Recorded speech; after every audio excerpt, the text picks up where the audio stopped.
Well, hello everybody. Welcome back to The Longing. It's day 235. I'm still on holiday, but we're reading more stories because I got nothing else to do. Can't tell you about my day because this is being recorded in advance, as you will all know. But I'll read you the story. Why not? The Mouse, the Bird, and the Sausage seems pretty short. Should be good for a video. Once upon a time, a mouse and a bird and a sausage lived and kept house together in perfect peace among themselves, and in great prosperity. It was the bird's business to fly to the forest every day and bring back wood. The mouse had to draw the water, make the fire, and set the table, and the sausage had to do the cooking. Nobody is content in this world, much will have more.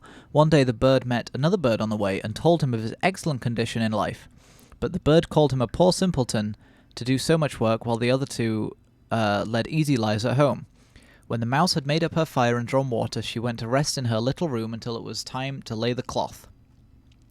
The sausage stayed by the saucepans, looked to it that the victuals were well cooked, and just before dinner time he stirred the broth or the stew 3 or 4 times well round himself, so as to enrich and season and flavour it. Then the bird used to come home and lay down his load. I'm not saying anything. And they sat down to table, and after a good meal they would go to bed and sleep their fill till the next morning. It really was a most satisfactory life. But the bird came to the resolution next day never again to fetch wood. He had, he said, been their slave long enough. Now they must change about and make a new arrangement. So in spite of all the mouse and the sausage could say, the bird was determined to have his own way, so they drew lots to settle it. And it fell so that the sausage was to fetch wood, the mouse was to cook, and the bird was to draw water. Now see what happened. The sausage went away after wood, the bird made up the fire, and the mouse put on the pot, and they waited until the sausage should come home, bringing the wood for the next day. But the sausage was absent so long that they thought something must have happened to him, and the bird went part of the way to see if he could see anything of him. Not far off he met with a dog on the road, who, looking upon the sausage as lawful prey, had picked him up and made an end of him. The bird then lodged a complaint against the dog as an open and flagrant robber, but it was all no good, as the dog declared that he had found forged letters upon the sausage, so that he had deserved to lose his life. Jesus.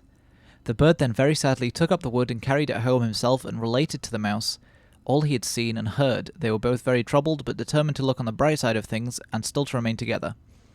And so the bird laid the cloth, and the mouse prepared the food, and finally got into the pot, as the sausage used to do, to stir and flavour the broth, but then she had to part with fur and skin, and lastly with life. Blimey.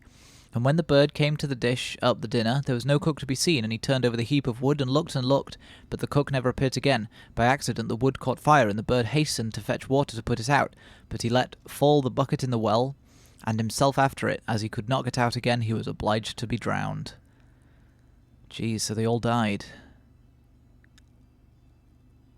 So, there's a moral there, probably.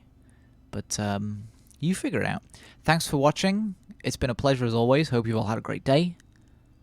And I'll see you tomorrow. Tomorrow being the last one of these pre-recorded videos.